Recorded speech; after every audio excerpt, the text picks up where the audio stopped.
This subject has been pondered since the dawn of civilization. Physicists, philosophers, and theologians have been perplexed by this real, but perplexing mystery of existence. As we know it, both time and space are measurable concepts. Both time and space are vast and relative. Both time and space get more foreign the further you spread out. With space, where you currently are is the most familiar place to you, as if the point in time was its most familiar. The further and past and future you look, the more foreign it becomes. As with space, the farther out space goes to your point in space, the more unfamiliar it becomes. In fact, a different solar system light years away and millions of years in the future are very difficult for most people in this current moment in time, and space are completely incomprehensible for most people. The other similarity between time and space is that we wonder how time and space can have a beginning and an ending, since it is difficult to comprehend that something beyond time and space. Yet it is also difficult to understand how something can be infinite with no beginning or ending. Space is identified as having three dimensions: length, width, and height. In the real world, space coexists with these three dimensions. With no dimensions, there would be no existence at all. With only one dimension, all you're going to get is a string or a dot. With a two-dimensional universe, you have more options, with a dot and a line included. With two dimensions, you have such shaped options as squares, circles, and triangles. However, with three dimensions, the square can represent the box, the root, or a can, or stay a square.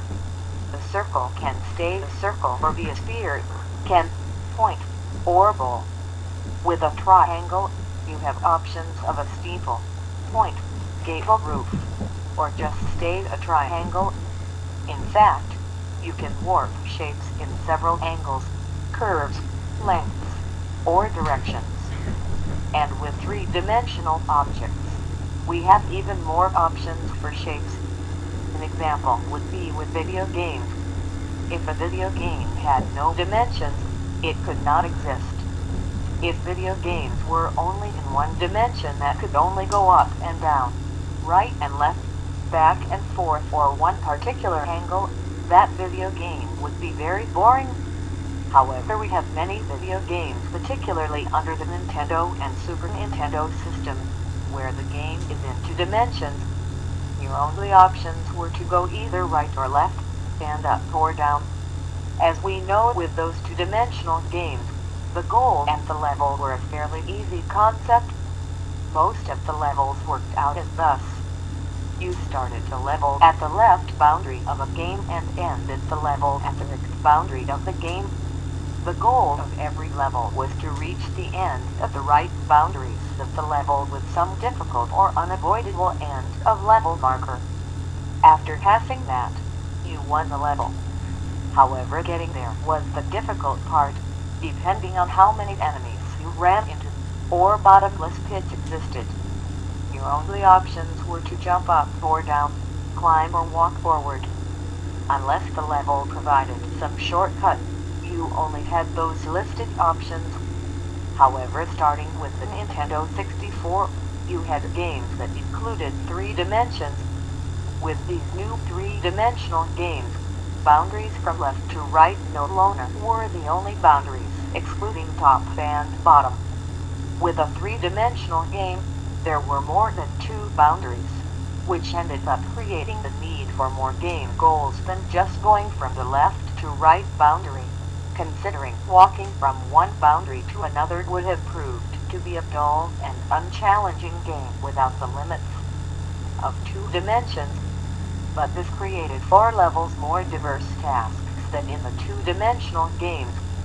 Bottom line is that the more dimensions, the more options you have. However, you also have time, which is a sequence of events. We measure time based on seconds, minutes, hours, days, weeks, months, years, decades, centuries, and millenniums. What makes time different from space is that we are highly limited when it comes to time. We can only go forward and know the past. As far as we know, in this realm with current technology, we cannot see the future, alternative paths, travel into the past, or see alternative futures. In the realm of the spirits, things may work different. They may not be bound to 3 dimensions of space or 1 dimension of time. The more dimensions, the less limits. Many cultures have had speculations on the nature of time and space. In Eastern thought, time is seen as a wheel constantly going through the cycle of death, birth and rebirth.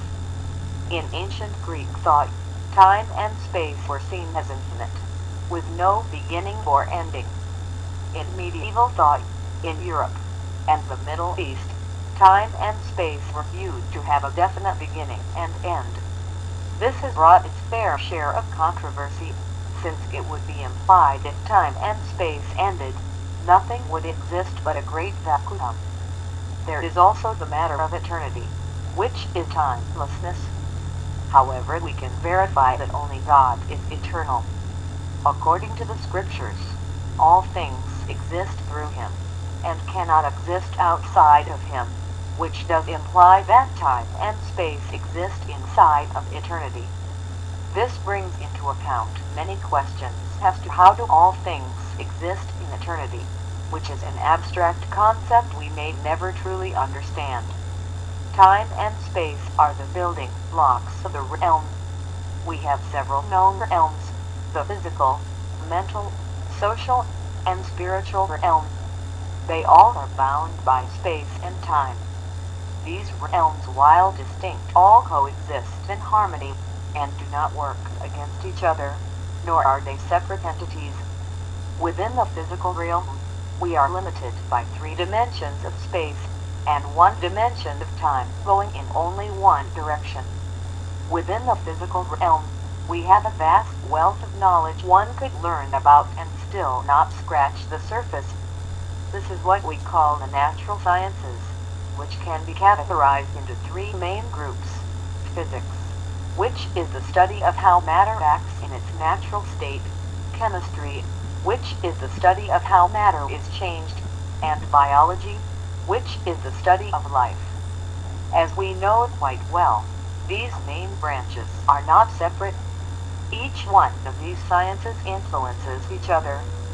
There is the example of the sciences of astronomy and geosciences, which are primarily manifestations of physics, chemistry, and to an extent biology. Contrary to popular belief, there is very little certainty when it comes to finding absolute answers to scientific matters. For example, the controversial views of evolution and young earth creationism.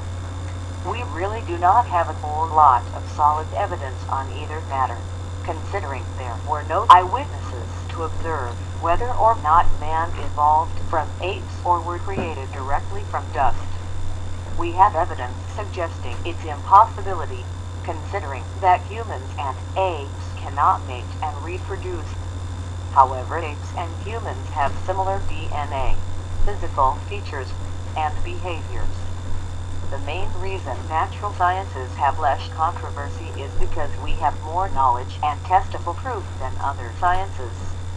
The mental realm exists in the mind of a person, animal, celestial beings, or other elements of creation, giving them the ability to think, feel, and remember. We do not know about how many dimensions of time and space there is within the mental realm.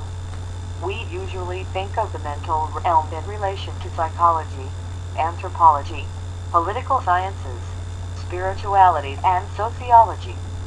Thinking refers to the ability to use reason, feeling is the basis of emotions, and memory is the ability to recall knowledge and personal experiences. They definitely affect each other, and equally necessary, and should balance.